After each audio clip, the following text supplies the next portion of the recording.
Oh, hello, Father. Good afternoon. Good afternoon, Deacon.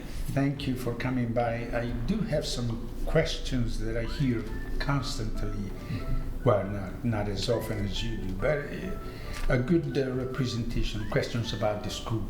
So thank you for taking the time to come by this afternoon and answer some of the questions and concerns that I have.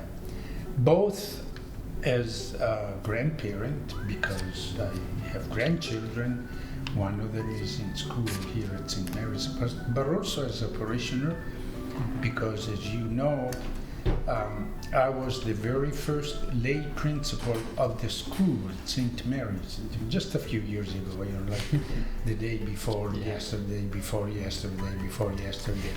And so I obviously care about the school, and also the contributions and the difficulties that the school has encountered. So thank you, and I have a few questions. If you would like to take the time and talk, explain as best as you can, and whatever you say, I will share with the parishioners, and if not, I'll just keep it for myself. It will help me also understand and support you better. Okay. Thank you. All right. First of all, why are we making a change, and how was this decision made here at the school? Yeah. Why are we going forward in this direction? I think first of all, a lot of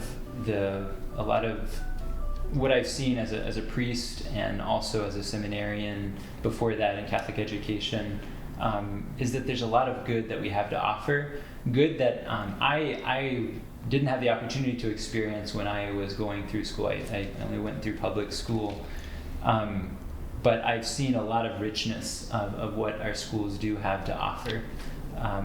And it's been wonderful to be a part of that. As a priest, I've only been in parishes that have had schools attached to them. And that's been a great joy to be able to be a young priest in a lively community with a school and with a lot of young families.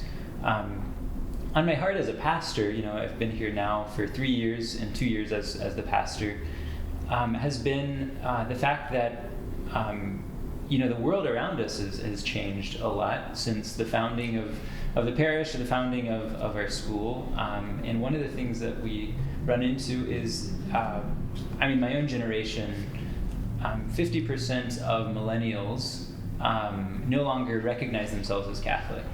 Unfortunately. Yeah, exactly. It's very unfortunate. And it's becoming even more secularized with the younger generations. And so while our schools, they have great things to offer our students and our families, the world around them has really changed a lot. There's other challenges that our young people are facing. And so I see that even here at St. Mary's, and I know you see that as well.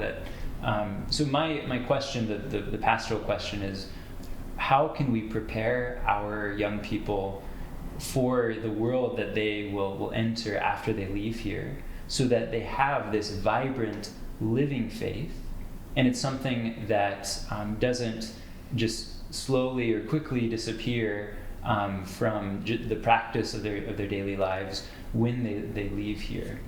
So how can we prepare them with the best tools that we have available?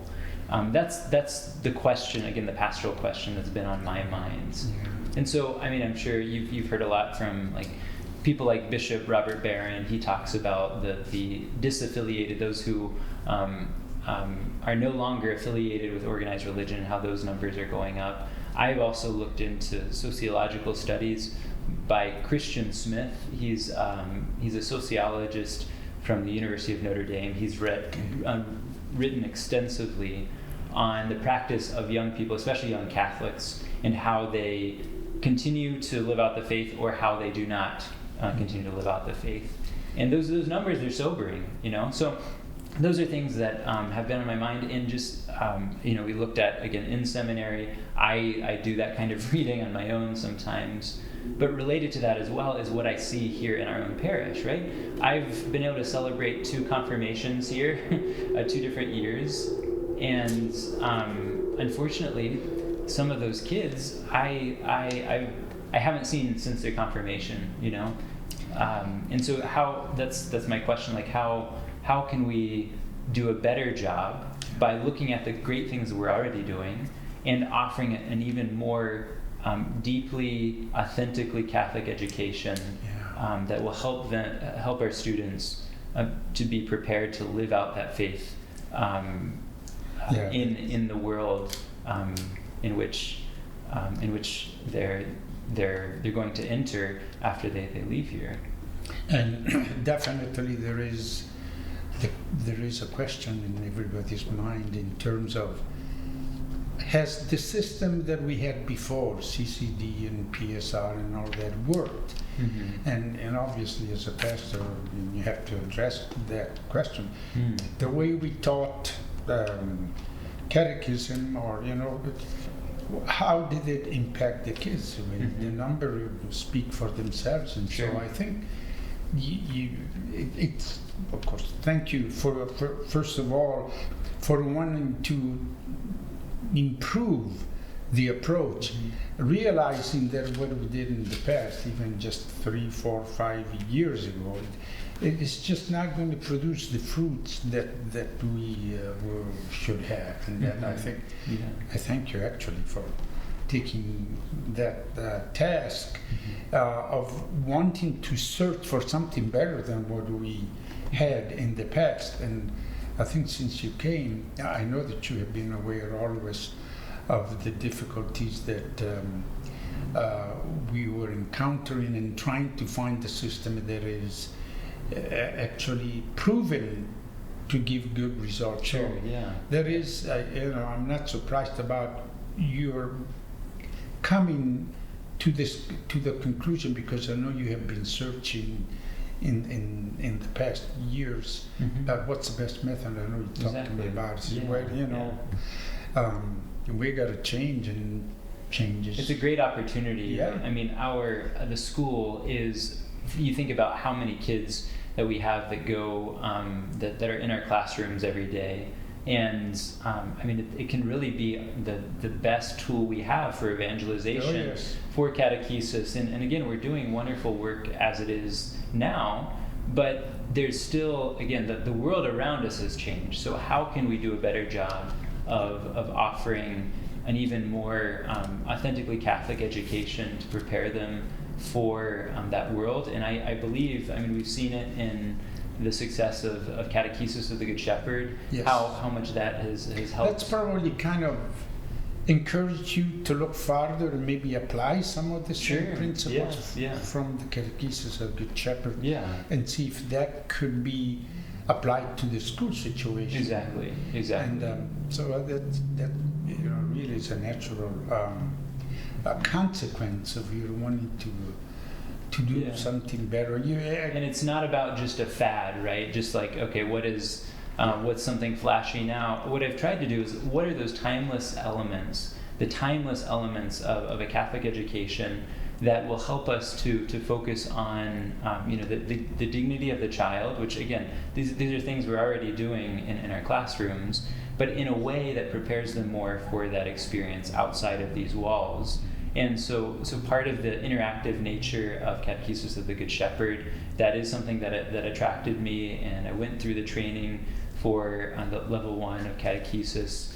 But it's also the classical elements, the liberal arts education that just develops this understanding of the faith even more integrally in how it's not just one subject among many, but their faith is something that's integrated into virtually all that they're doing, because they understand that truth is God's truth, right? That the beauty that they experience, whether it be in science or in stories from history or in literature, it's God's beauty. It points to the one who is the source of all truth, goodness, and beauty. Yeah.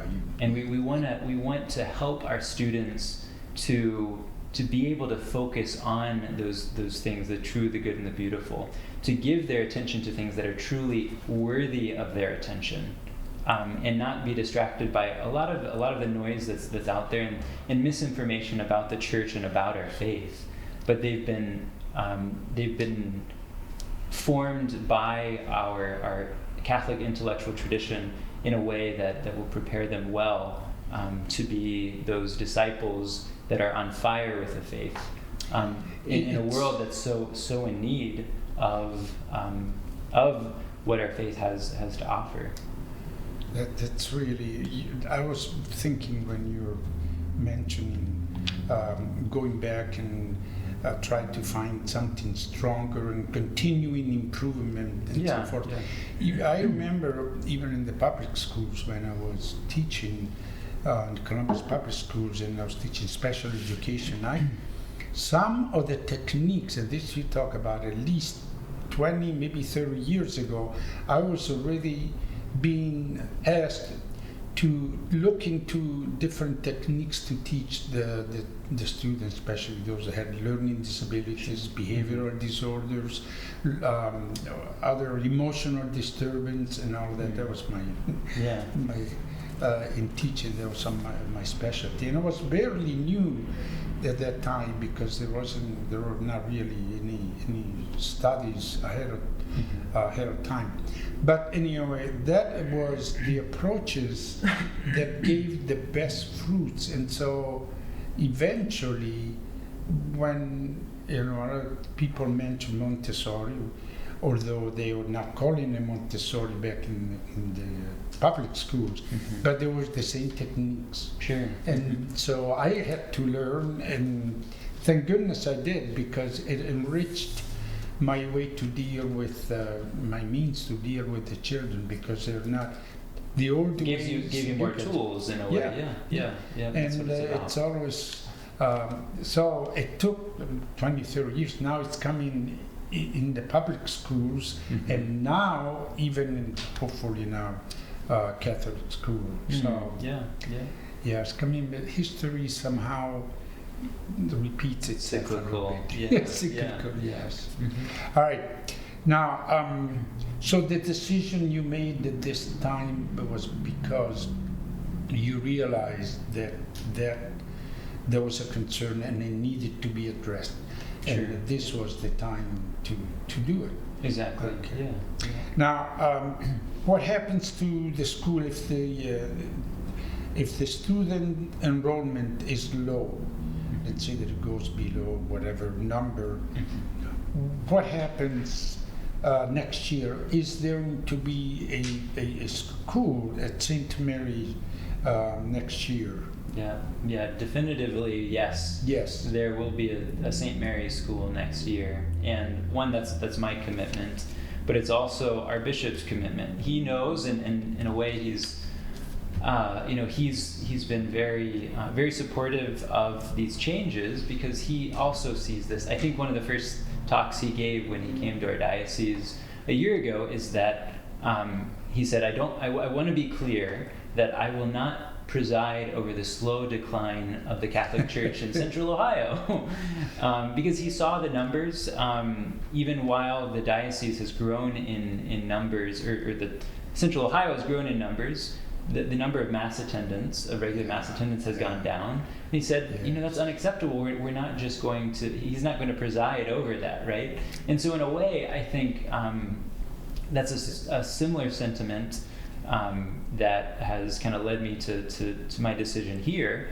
But anyways, we both agree, Bishop Fernandez and I, that St. Mary's School, its mission is too important not to, it needs to continue, right? And it will continue. And next year, the numbers will be lower. It looks like they will be lower. But we have the support of the diocese, and it will survive and it'll flourish. It'll flourish. But so it's not going anywhere next year, and I think as we looked at the numbers, usually we're about at 80%. This time of the year, we're about at 80% of our enrollment for the following year. Yeah. Instead of 80%, we're at 60% now. So we're getting up to that point, and we're talking with our families and trying to get as much information out there to help give them more information to make the best decision for their families. But that number is optimistic, in my opinion, 60%. Realizing there are so many new things and people don't know exactly where they were going so far. That's a good number. So it's optimistic. That's good. Now, here's another question that I get asked a lot. What is happening with the new principal search? Can you update us on that? Where we stand on that? Yeah, so we've developed the job description, and that's been posted by the Office of Catholic Schools. So it's been posted, and right now I'm forming the search committee. So a few of the members as we're talking about this, a few have already accepted my invitation. So we're going to have representation from teachers and from also from parishioners from I should say. So 2 teachers. We'll also have 2 parents as well, and then other representatives for Office of Catholic Schools and from our parish office as well. So that is being formed now, and again, some already know that they're on it, but we're going to have more information about that. Maybe even by the time that this video comes out, I will have confirmed the other members of that committee. What I'm also doing is I've reached out to some different networks that I have, and just to expand the search, not just waiting for people to apply, but talking with individuals that I think would be a good fit here, and looking at their backgrounds. I know Dr. Default has also been very helpful in this as well, the superintendent of Catholic schools for our diocese. So we're trying to get the word out and the job description out there, and as soon as we have applications, we can continue. Do you expect that to be done by the end of the year, or perhaps? I'm hopeful that it could be during the summer. Yeah, I'm hopeful that it could be finished by the end of the year. That we would have a principal to announce by the end of the school year. You know, if I were 34 years younger, I would apply. You'd apply? Well, I could give you an application. Oh gosh. Yeah, but that'd be exciting. So, what are you looking for in someone wanting to be a principal? What kind of characteristics do you, or what are your expectations for someone to lead the school in this kind of difficult time, because you're switching direction? Sure. Yeah. Fortunately. Yeah, and related to that, I think it has to be someone who understands the need. You know, that again, to meet that pastoral need that our Catholic schools have lived out a beautiful vocation. In the last 200 years in this country, we've had Catholic education, but there needs to be an understanding, I think, in this individual that we need to look at a new vision for how we're offering that Catholic education to our children now, and steeped in the traditions of the Church, who wants to take from those treasures. And as we hear, the treasures of the Church, they're ever ancient, ever new. They're perennial, right? Yes, so I think it's somebody who understands those riches and wants to share them with our young people, and also someone who is a great motivator for our teachers and for our parents, for our families, and who will be able to speak compellingly about the mission that Catholic education has in our church, in our society, who's going to be able to be a great proponent of our school and what it is that we have to offer. So that's someone who's again well versed in the tradition of the Church and wants to take from those traditions and kind of repropose them anew for our young people. Yeah, so it has to be a good communicator, good motivator, obviously someone who's organized, and because there's a lot of administrative tasks, and just willing to work towards the healing that needs to take place here. That's obviously one of my responsibilities as a pastor, but I think it can also be the leader of the school can help with that as well, and just rebuilding that trust with the community, and getting all this good information out there. So again, a great communicator is going to be a huge part of that, but also someone who wants to continue to be part of building up our wonderful staff, and who's going to be working closely with them and informing them in their vocations as teachers in our school. Yeah. I think just one more thing related to that, a committed disciple of Jesus Christ.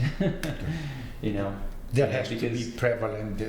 This is his school, Catholic. It's not mine, right? Yeah. It's his school, not mine. Yeah.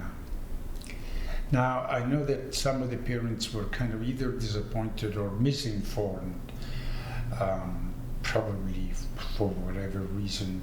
So now, what plans do you have for communicating to them, all that is going to happen? In the olden days, most of these changes were handled by the principal.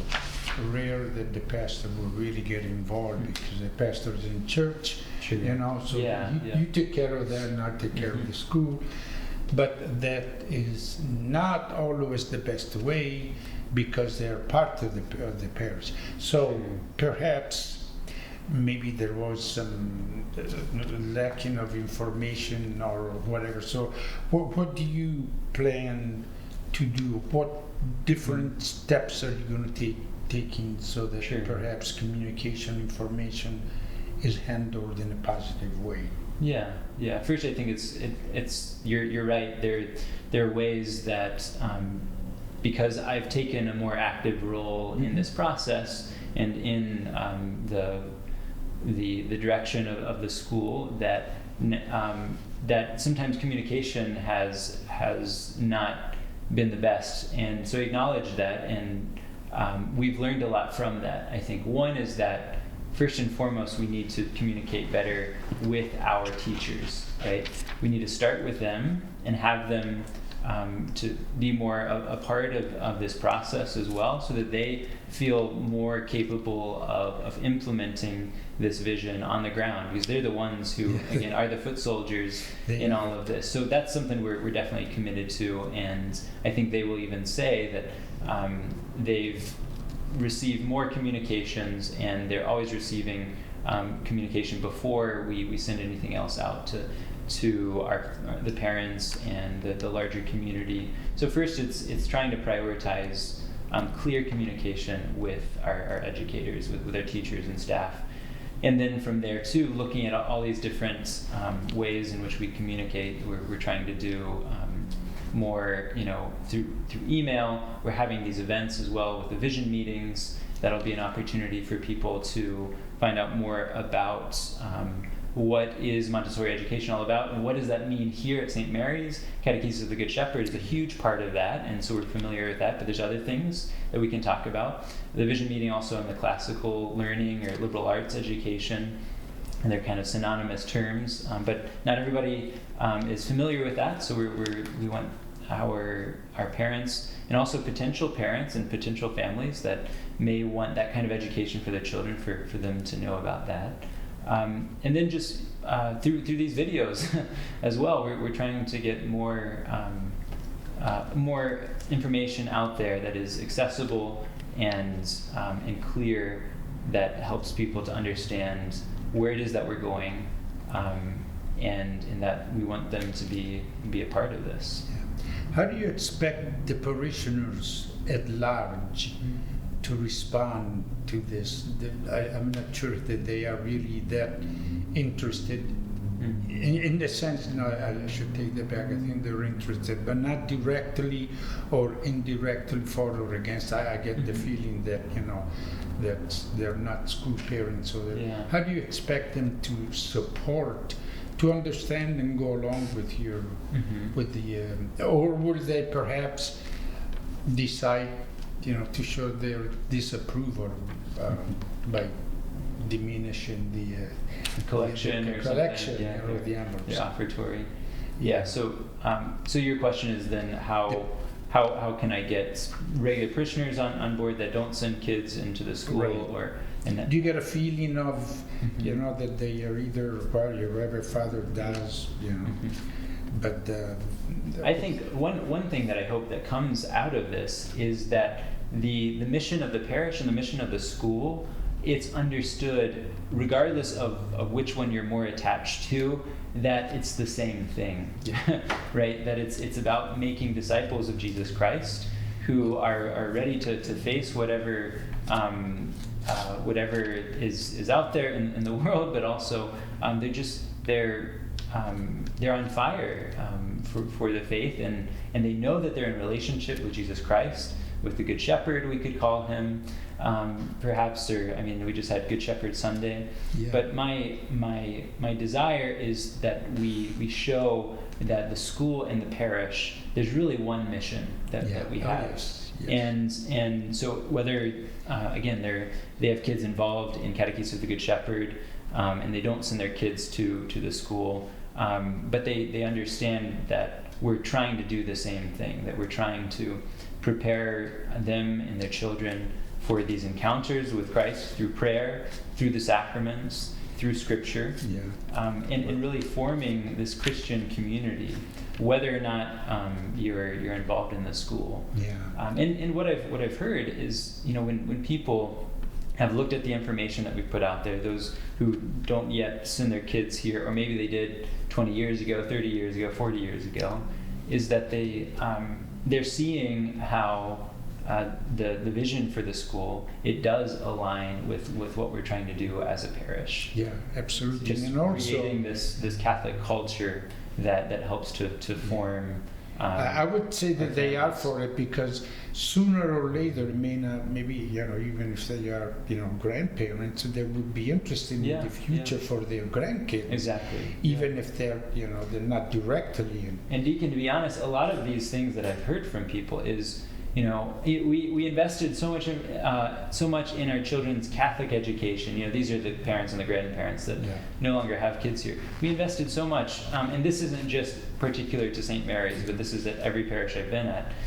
We've invested so much, and yet, you know, our kids, they don't practice the faith. You know, what did we do wrong? You know, and it's not pointing a finger at, you know, who messed up here, but it's really, to my eyes, it again shows that the culture outside of the church has changed so much. So how it goes back to that pastoral question: how can we prepare them for what they're entering into, so that they have a better understanding of their faith, and it's more a part of who they are, more integrated into who they are and how they see the world, so that it's something that they wouldn't think twice of denying, because it's like would be denying themselves. You know, their identity is so attached to their Catholic faith. Yeah. If they are with us, we don't want to lose them, and obviously they will want to continue for themselves and for whoever, for other, could be relatives, but also neighbors, and just for their own faith, to know that what they believe is being handed down, exactly, and it has been and is practiced by their loved ones. Exactly. Yeah. Well, actually, it is kind of exciting. I mean, you know, to get me excited to take along not a bigger news, but something. But it is kind of exciting to know that you're bringing this aspect to the Catholic school. When I was principal here, we were not that advanced. Oh gosh. So you're bringing. But I'm sure you're meeting the challenges of your own time. I hope, and you know, yes, best we could. But I think what you're proposing is so much richer. And you know, I heard the thing that somebody talking about: are we going to offer a language such as Latin, which, you know, has been dead for several years? They say. I think that's very exciting as well, because it's a foundation of a lot of knowledge, not only for other languages, but also for the understanding of the truths that have been handed down to us. Sure. Most of them in Latin. Yeah. There's nothing like that language that captures really the value and the reality and the precision of our Catholic faith. So anyway, thank you. Now, one more question, because I think somebody told me. School advisory board, is it going, are you going to keep that, or maybe institute it or revise it, or what are your plans for that? So I continued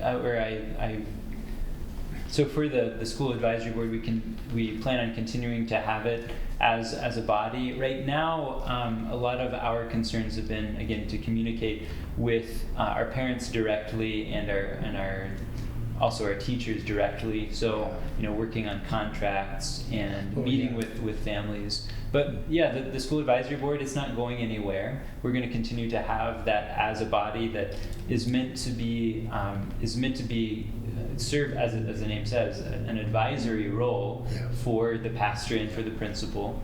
Yes. And we need that. We need that kind of contact with our community, with representatives of our parents. Now, will it look a little different? Maybe, perhaps it will look different next year, just because with different parents, it seems to take on different roles depending on what are the expertise, the experience that they bring to that kind of position, to that body.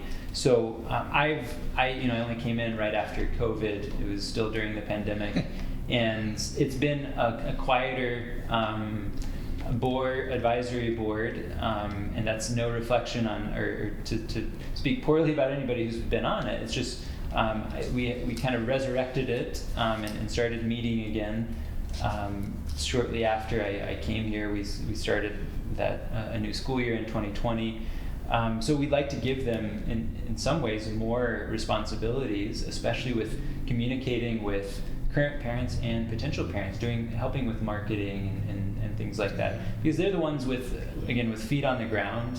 They know the families that are already involved in the school, and they know some potential families as well. They're talking about the school in the wider Delaware community. So it'll definitely continue.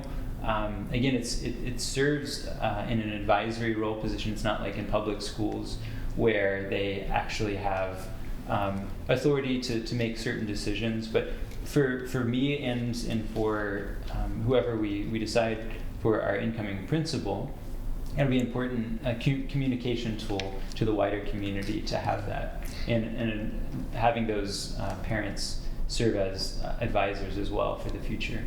And that is also their own role, the advisory board, the role of the advisory board members may need to be clarified, and maybe they need to be instructed as well. Sure. Because it's different, as you said, it's different than the public schools board members.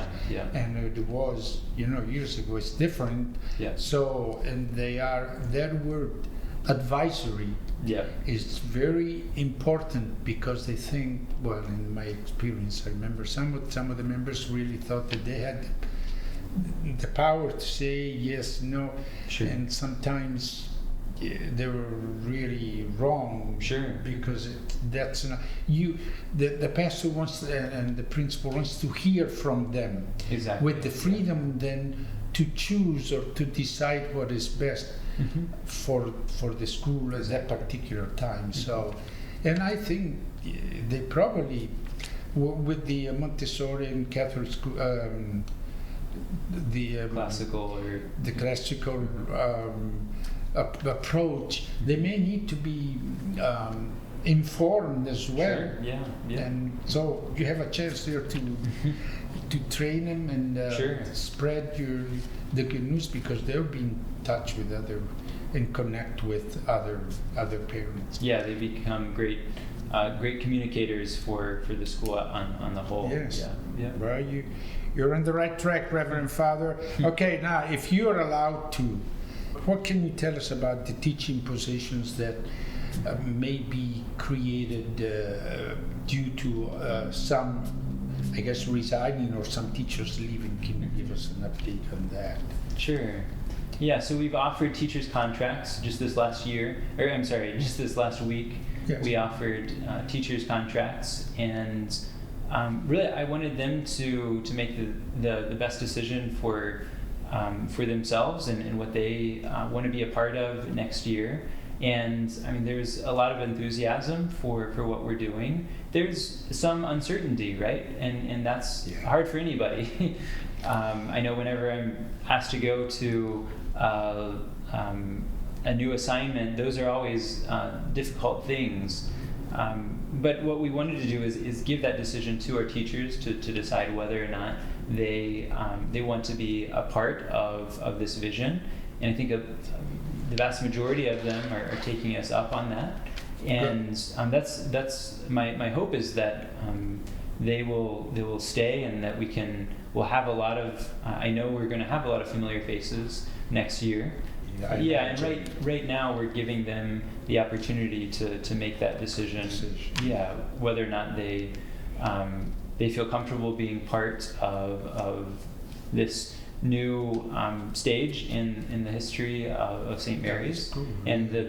But it's gradual change, and I think as our teachers have seen that this is going to be gradually rolled out, they realize, okay, this is something that I can be a part of, and I want to be a part of it. Yeah.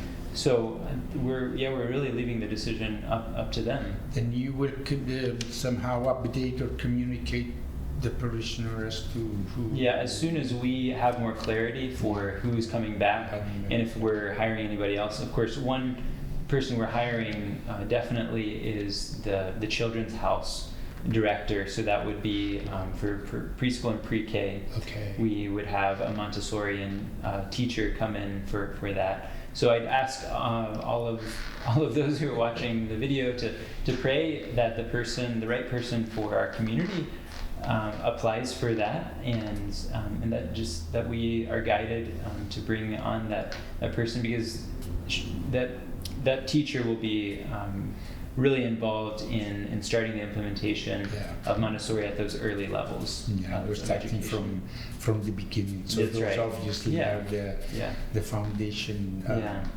classes or it is grades, exactly. so to speak. Exactly. Okay.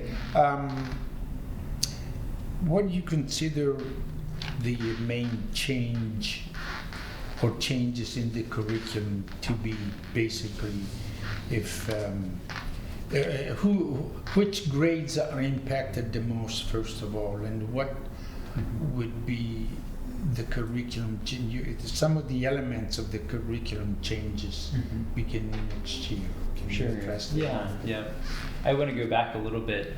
Something that's been kind of foundational in this process of discerning the direction for our school. There's a beautiful article I wrote from she's a French educator and philosopher. I think she wrote mostly before, during, and after the Second World War, and Simone Weil is her name. So she wrote this interesting essay likening education to basically helping the child to develop the power and almost the virtue to concentrate, to give his or her attention to things that are worthy of that child's attention. So the most excellent things, and not to be distracted. We know how many distractions there are out there, just like on social media, on in the news, or just having our devices always in front of us, right? There's a lot of things that are not worthy of our attention that are vying for attention, right? Yes. So this article, again, this is before before we had screens in front of us all the time. Simone Weil, she's arguing for the ability of education to form that power of focus and attention, to give our attention, again, to develop those virtues, to give our attention to the very best things. Yeah. And ultimately, she says, that's about empowering them to give their attention to God, right? To a person, to a relationship. So that's just the beginning of answering your question. What I see in the beauty of both again, Catechesis of the Good Shepherd, Montessori-based education, and classical liberal arts, Catholic liberal arts education, is that both of them are exactly about that. They are about training the child to develop that attention and that focus, that concentration, to be able to focus on the best of things. Greatly needed. Yeah, you're absolutely right. The true, the good, and the beautiful, right? Yeah. That we are pursuers of truth and not just of ideology, right? That we really pursue the beauty of, and not just in the fine arts, although fine arts are a beautiful way. There you say beautiful again.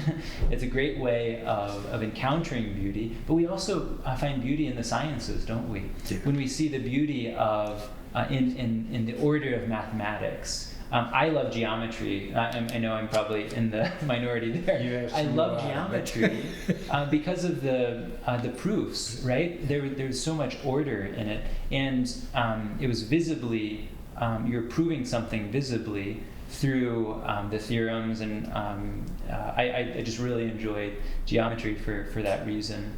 And then goodness, that's like moral goodness, right? We want to give our students access to stories of virtue, whether that be in literature or the lives of the saints, or through history as well. And again, those are things that we're doing. To give you an example of how that curriculum, especially the liberal arts curriculum, would be implemented in the school. It's one thing that I've already seen, and a lot of our upper level teachers, I think that's why they're excited to come back, because they see there's a lot of things related to this that they're already doing. So Mrs. Fletcher's class, they've been reading The Lion, the Witch, and the Wardrobe. Mm-hmm. And they have these discussions in their rooms. They call them Socratic seminars or Socratic circles. Wow. Yeah, going back to Socrates, of course. Yes. And what it is, it's about, we're giving the students, so Mrs. Fletcher, she has the different groups of students in her classroom talking about a subject.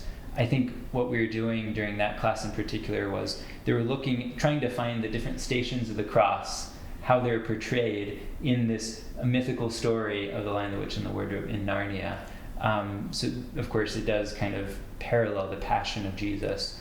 So they're having these small discussions in these small groups, and then they were bringing the fruits of those small group discussions into the larger group.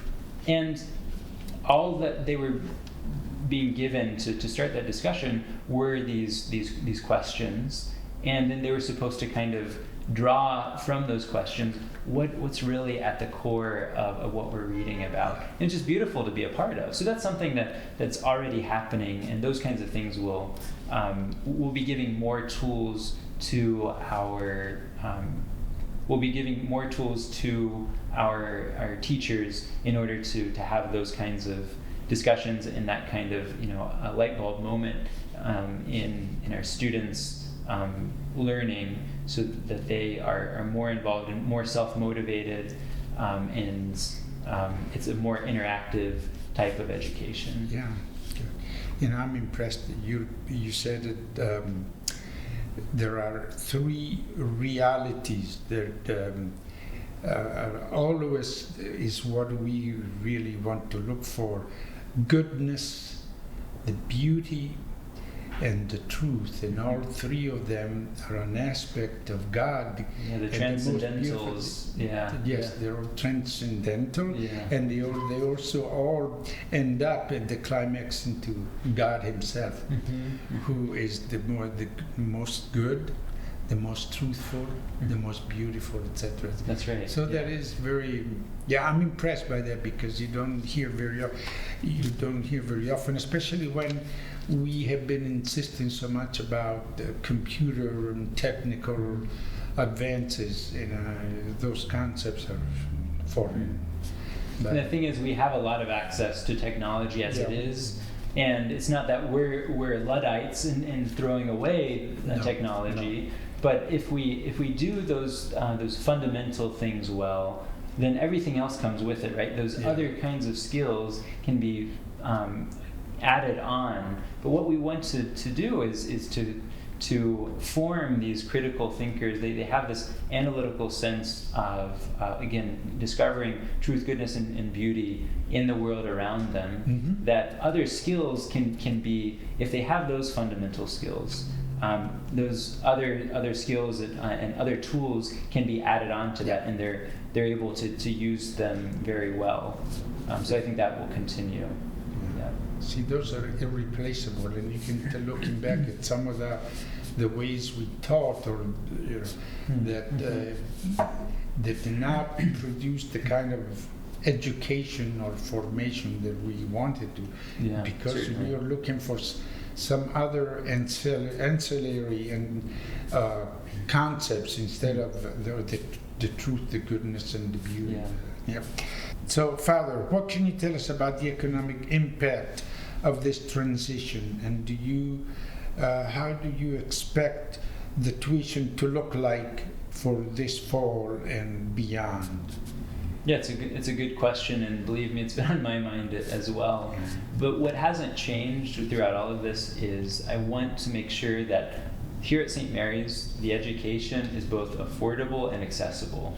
Right? So accessible for a wide range of students with a wide range of abilities, and having the help that they need in or outside of the classroom, but also, like I said, affordable in making Catholic education even more affordable for more of our families. Because I hear that from some. They hear good things about what we're doing at St. Mary's, but they don't think that their family would be able to take on that financial burden.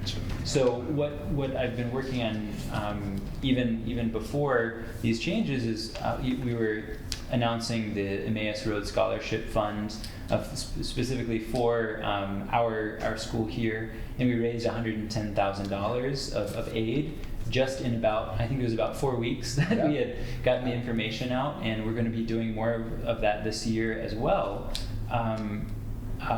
Alongside of that is other, making education more affordable here at St. Mary's by looking at other scholarship funds and other support that we can give. So there is no expectation that there will be a huge jump in tuition for next year. Instead, what we're looking at is how can we incrementally increase the tuition, because right now there's some unmet needs. I mean, there's some maintenance needs that we need to address, and thankfully we've been able to raise a lot of funds in order to work on the roof. We worked on the Commons roof last year, and this year we're working on the oldest part of the building. That is the next roof that will be replaced. But we shouldn't just have to have fundraisers for those things. We should have a lot of those costs built into exactly, so they're included into the tuition in some way, not all at once, of course, but we've gone through a reserve study that looks at all of the property, all of the buildings that we have on campus, and what are their lifespans, and how can we start putting money aside for those things, from whether it's tuition or, of course, if it's parish related, it's coming from parish offertory and things like that. But how can we be better stewards of these buildings that we have, these material resources, so that we are addressing those concerns and in a timely way, so we don't have to go and say, hey, we need money for this. By the way, we need money for this as well, and we're just constantly asking for more money rather than being upfront with what's the actual cost to educate the child. It needs to include some of the needs that we have, the things that we have to do to keep up our buildings, so that they continue to be a safe and beautiful environment for our students and our teachers. Father, please explain the process of how our administration will address the school repairs and cleanliness to make sure that the parents feel confident that there are safety protocol in place. Can you address that Sure, yeah. concern, please? Yeah, I think the first point to be made is that we work closely with Nurse Sally. You know, if there's any issues that she sees in the school, that she's brought that to our attention so that we can work with our cleaning staff to make sure anything is addressed as soon as possible. We've also just tried to be not just reactive though, but also proactive. And this started, I mean, even during the pandemic, where Nurse Sally has been in regular contact with the health department and making sure that we have the necessary supplies and filters and all kinds of stuff in our classrooms to make sure it is a clean and healthy environment.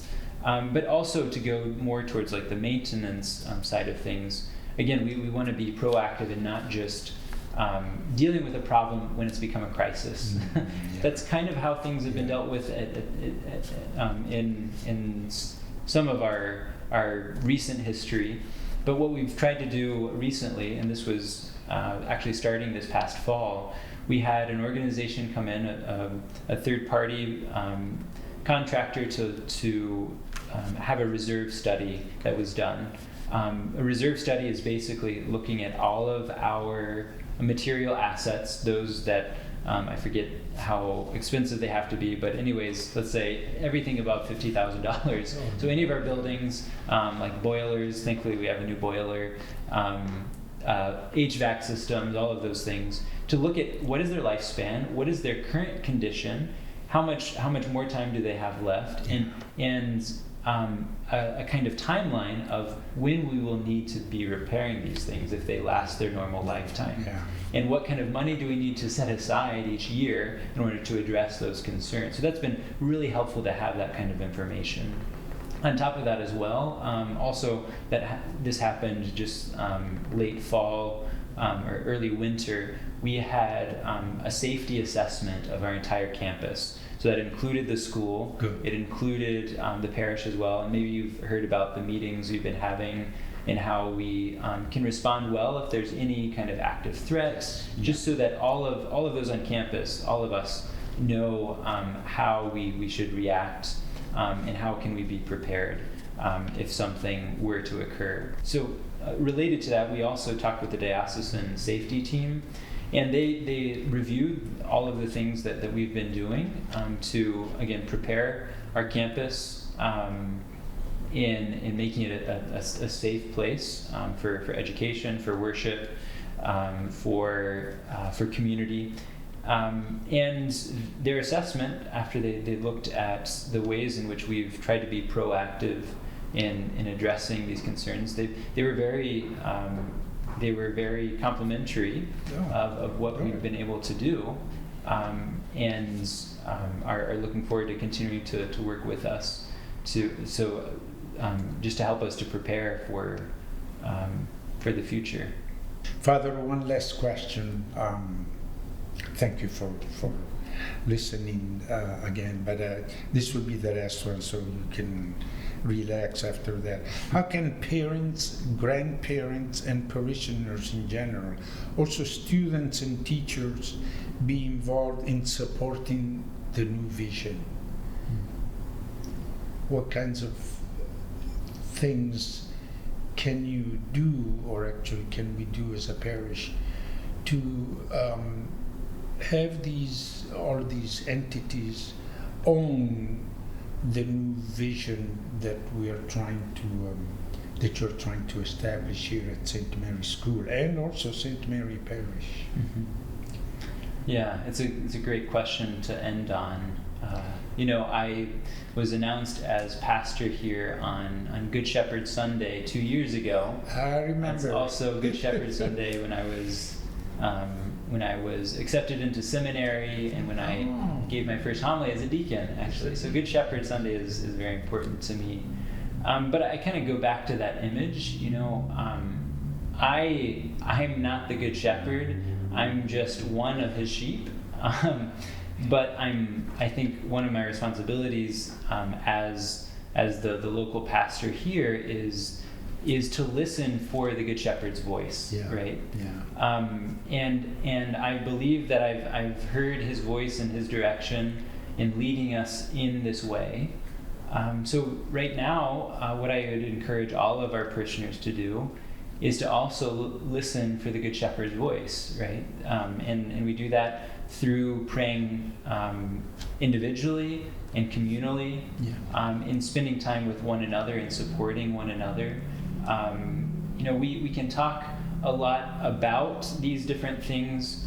I think we need to talk more face-to-face with each other, and that's what I've tried to do as well in getting to know the community better, in getting to know the teachers better, and getting to know our parents and our kids better. That was one of the great things about being a coach to some of our kids on the soccer team and doing, I've seen them out of that regular context.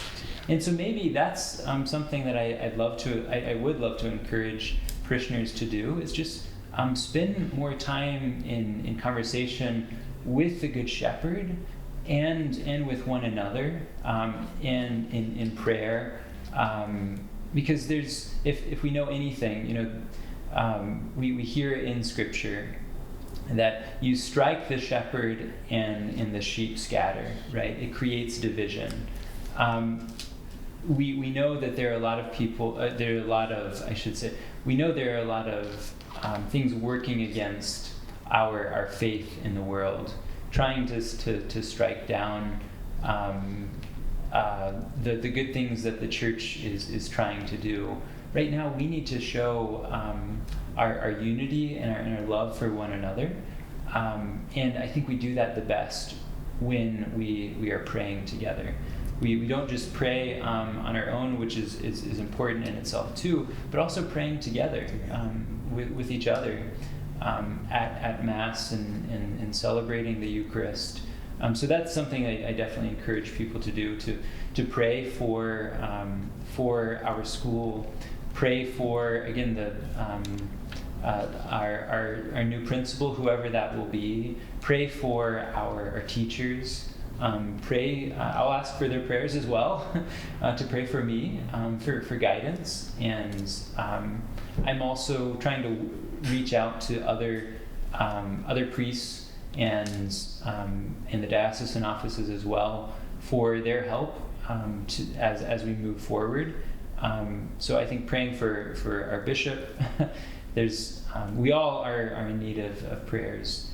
And I think it's important that we come together to try to learn more from our Lord, again, listening for the voice of the Good Shepherd, but at the same time hearing his voice, following his direction, and allowing him to lead us to meet the challenges of the times in which we're living now.